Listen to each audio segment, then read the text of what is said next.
Erickson's psychosocial theory of development. This theory of development, Erickson focuses on psychosocial challenges that people face throughout their lifespan. So before we proceed to the 8 stages of development, Karen Malalay will discuss about what is psychosocial crisis, maladaptation, malignancy, and virtue. Crisis. It's a conflict at the beginning of a specific stage. Next is maladaptation. It focuses too much positive and too little negative. Third is malignancy. It's too much negative, not enough positive. Lastly is it's the virtue. It balances and resolves the psychosocial crisis on the specific stage. The first stage of the development is the infancy. Toddlers here is ages 0 to 1 year old. So the psychosocial crisis in this stage is trust versus mistrust.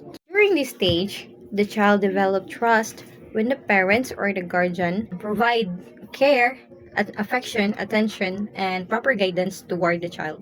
The maladaptation of this stage is trust.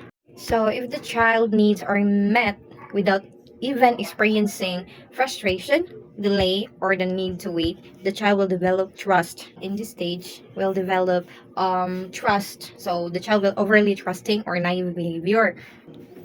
The child may fail to develop ability to cope with disappointments or hardship when ang tanan sa iyang kinabuhi kay almost perfect na. So the virtue of this stage is hope. When ma-feel sa bata nga wa siya gipasagdan, like giampingan siya, like unsay mga needs niya, then mahatag sa iya with proper guidance nga dili lang siya pasagdaan nga unsay ang ganahan makuha dayon niya.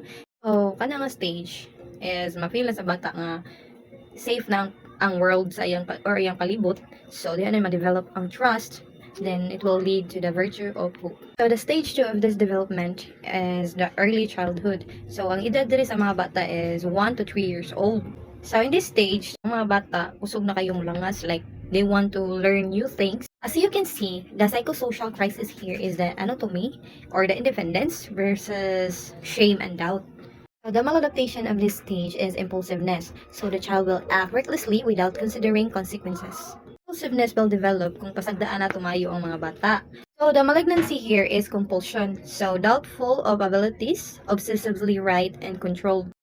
Compulsion will develop when the child is overly controlled. So, ato man kung palabian og control ang bata, possible ana, mahadlok lang sila mo take og risk, like mahadlok lang sila og failure tungod kay wa naman kanang ato naman silang gipalabian og control ana.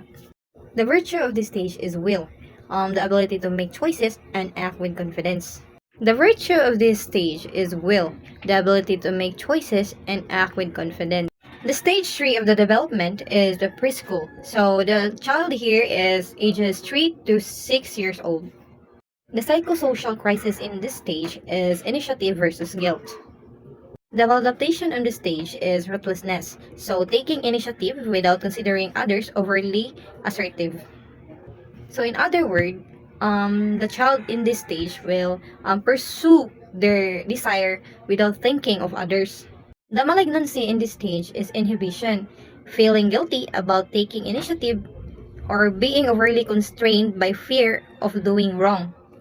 So in other words, in this stage, the child afraid or hesitant to do things or try new things.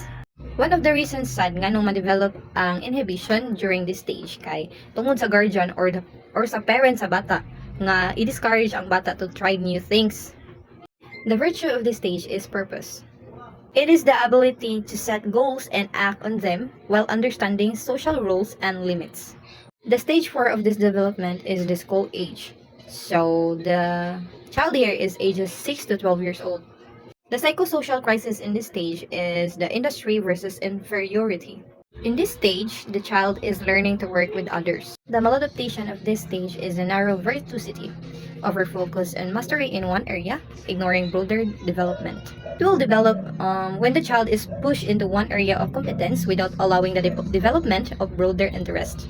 The malignancy is the inferiority, the feeling of fear and unmotivated to try new things. This will develop when they doubt their abilities, when they receive constant criticism or negative comparison to others. The virtue of this stage is competence, believe in one's ability to achieve goals and master tasks.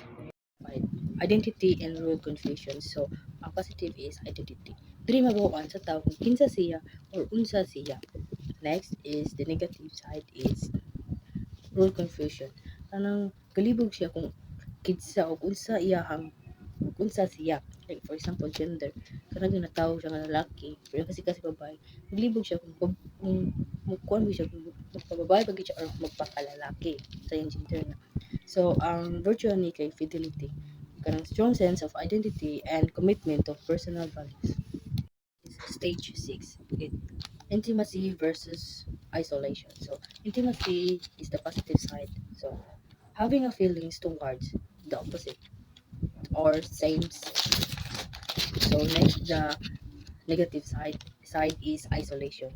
And dili piliun sa usa ka tawo kung mag-inusara siya or kuan or mag-inusara na lang. Mao ni mindset sa usa ka tawo nga naa sa isolation. So, ang virtue kay love means deep or meaningful relationship. Seven is generativity versus stagnation. So, the positive side is generativity. So, kanining nanay mga pamilya and na ni-contribute sa society. Like, kanang stable na ilang life. Then is stagnation. Sa negative side, kanina yung mga tao nga walay pag-grow silang kagalingon, walay fulfillment silang personal life. So, ang virtue ni kay care, contributing to society and guiding the next generation. Stage is stage 8. Integrity versus despair. So, integrity is the positive side. So, mao ni ang mga tao nga happy na silang life kay na achieve naman nila ilahang mga dreams, ilang mga gusto kabuton. So, next is despair. So, mao ni ang mga tao nga naapay pagsisi sa ilahang life kay wala nila ma-achieve o ma-fulfill ilang dream sa life. So, the virtue is wisdom, a sense of fulfillment of life.